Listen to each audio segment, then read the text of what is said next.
welcome. Let's do two more problems.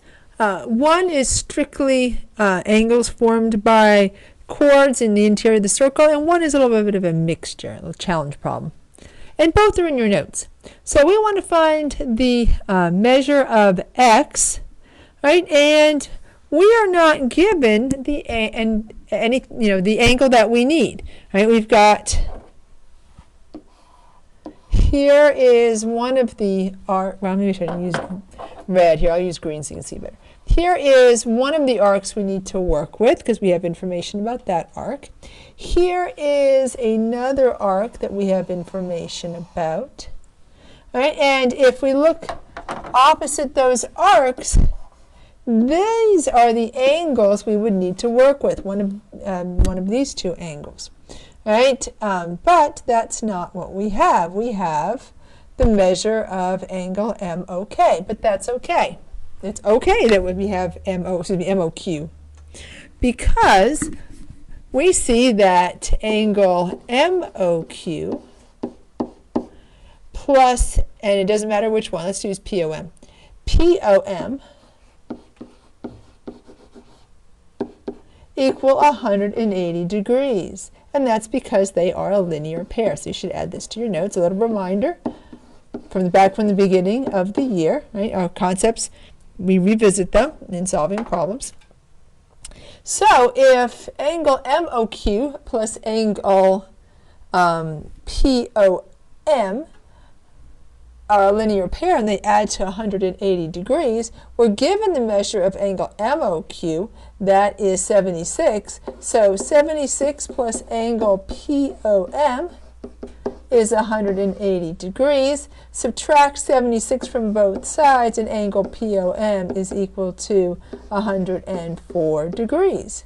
All right, so now we have this angle here.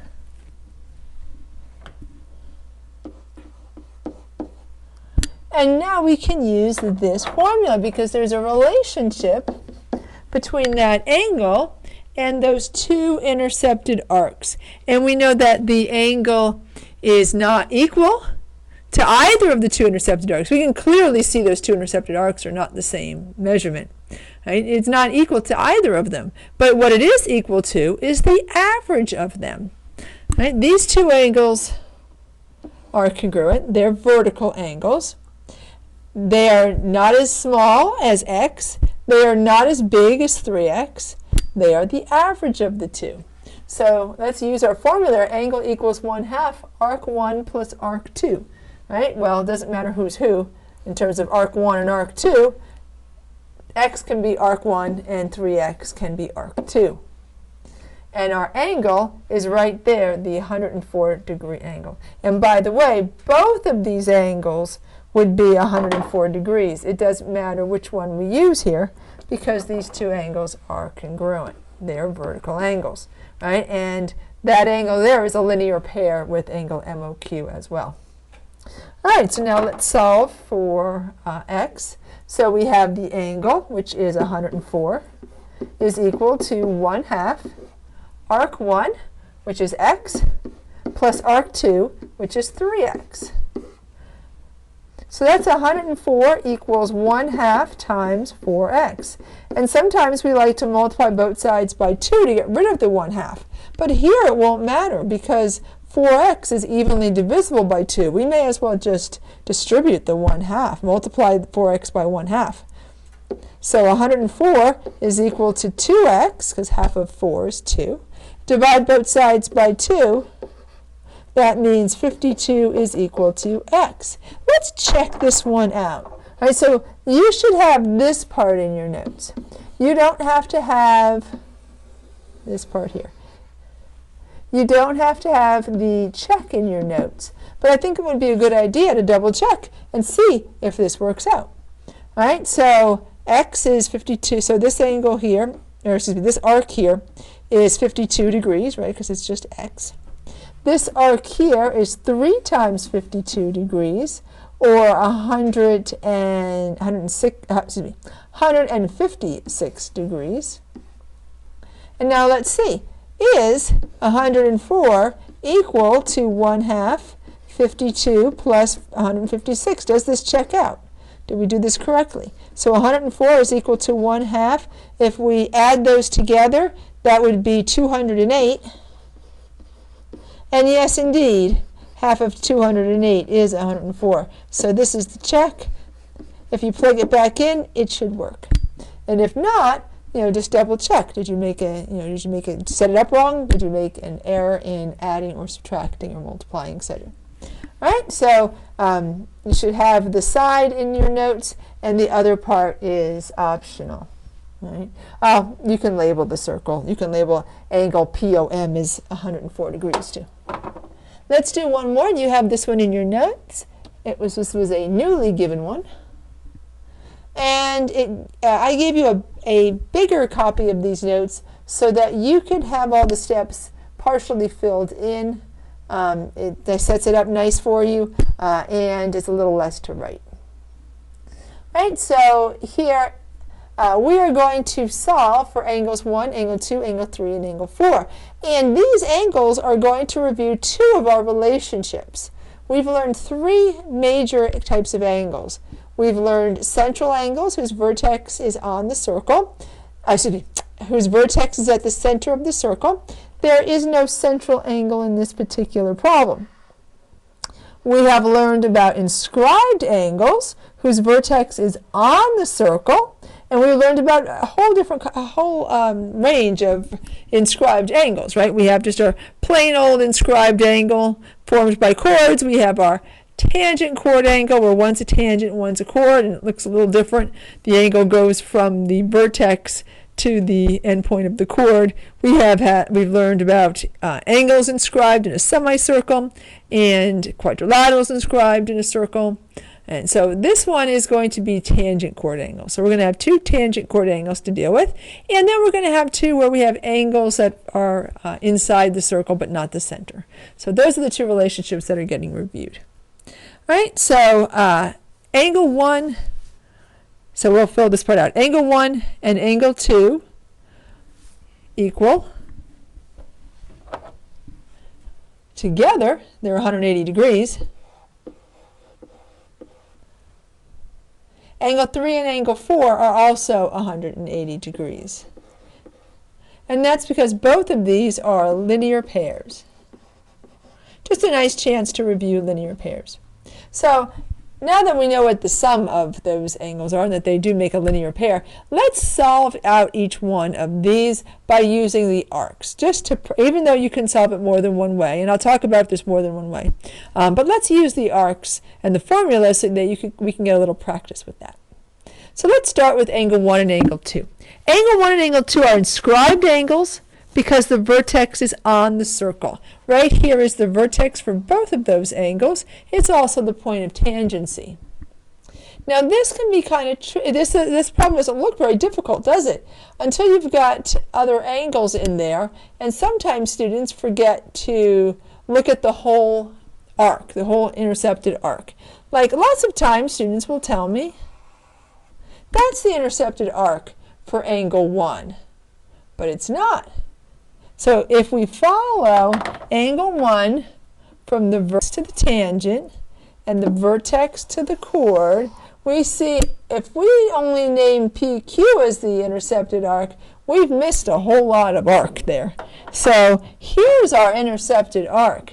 So the tricky part of these problems is students just kind of eyeballing it and forgetting to follow the angle out to the circle and making sure they include all of the intercepted arc.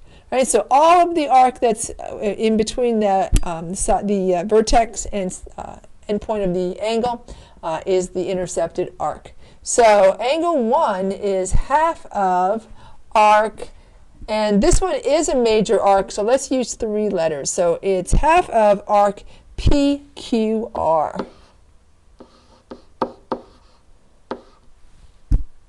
All right, so PQR, we'll put that over here, I guess. PQR, do I have room for it over there? You know, I think I actually may have room for it over here. I seem to have a lot of spaces.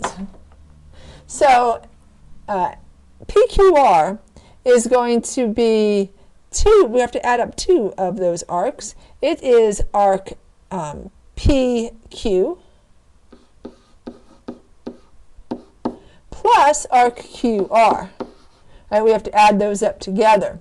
Right, so PQ is 120 degrees and QR is 100 degrees. That means that arc PQR is 220 degrees. All right, so we'll just sort of squeeze those numbers in to show that we had to add those two to get the whole PQR. So half of 220 is 110 degrees. So the measure of angle 1 is 110 degrees, and we can write it in there. Measure of angle 2. All right, we'll do the same thing. All right, so you've got to be careful. Make sure you identify all of angle 2. Here is the angle in green, down the tangent and across to the endpoint. Notice both of the intercepted arcs intersect at R. That will always be the case because the tangent doesn't only intersects the circle once, right? The two intercepted arcs are going to take up the entire circle. Right, so angle 2, here's angle 2's arc. I need to, let's see, I'll use black. There's the intercepted arc. So angle 2 is going to be half of arc PR. That one is a minor arc. It is less than 180 degrees. PR is arc PS. I probably should have parentheses around that because it's two things. Is PS plus SR. You've got to add those two arcs together. PS is 60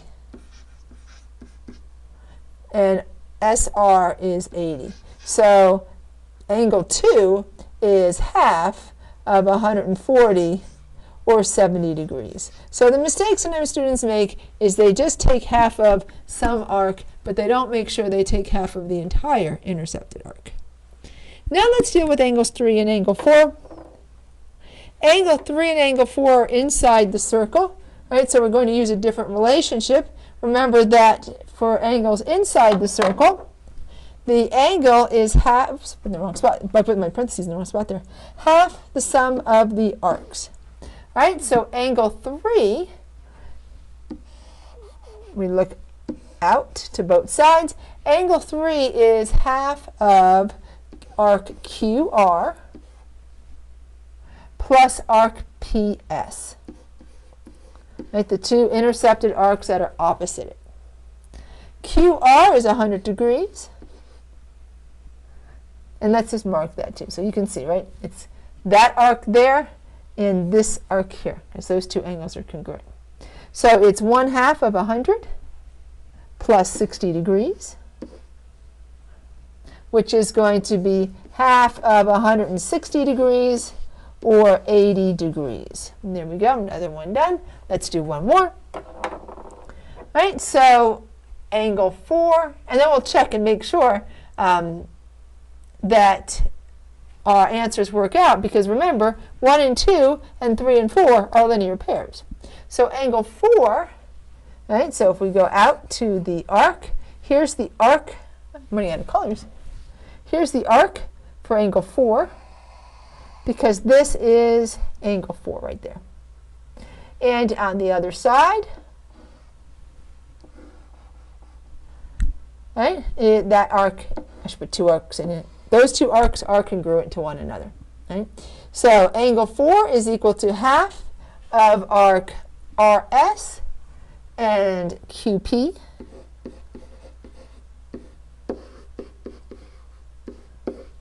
RS is 80. QP is 120. That's going to be half of, oops, we lost a half here, but we'll just write it in. That's going to be half of 200. Oh, now it's in purple. Now it's in red. That's all right. Here, I'll make it purple again.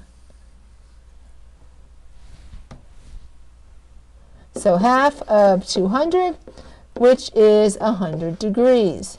Now let's check and make sure that works out, because the angles that are adjacent need to add to 180.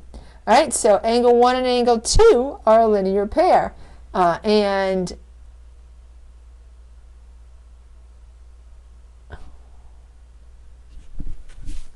there they are. I'm like, where did angle 1 and angle 2 go? There they are. All right, so 110 plus 70 equals 180. I looked right past angle 1. I'm like, 2, 3, 4. All right, so these two here, 110 plus 70 equal 180. There we go. Now that I found them.